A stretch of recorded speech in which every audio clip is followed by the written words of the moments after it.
And, whether or not we would need the US administration to build infrastructure for us, if that'd be a part of the deal, that's besides the point. But it's been kind of shocking to me to see Canada do the polar opposite, where, Trump made that announcement and I immediately thought to myself, this is the win. This is the way that we get in there, right? Like, this is the point. And nothing came of it. In fact, there was absolutely no mention of it that I saw up to this point. Perhaps there was something and I missed it. And rather, the Canadian government has instead kind of been slow dripping this idea that we're going to move closer to China.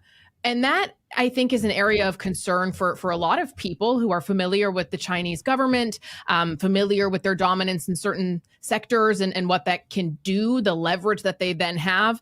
And I'm curious if you have any opinions on that announcement versus the action that the government did or didn't take, and kind of what you think is going on there.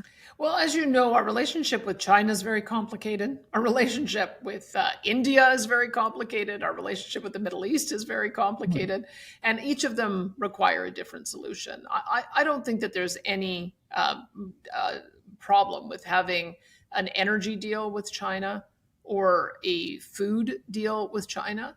But I don't think we want to add to their near total dominance on critical minerals. I think the whole exercise that we need to get into in the Western world and our allies is figuring out a different supply chain so that we cannot be held hostage. And China's demonstrated they're prepared to use their dominance over critical minerals to deny the Americans and others the ability to get what they need.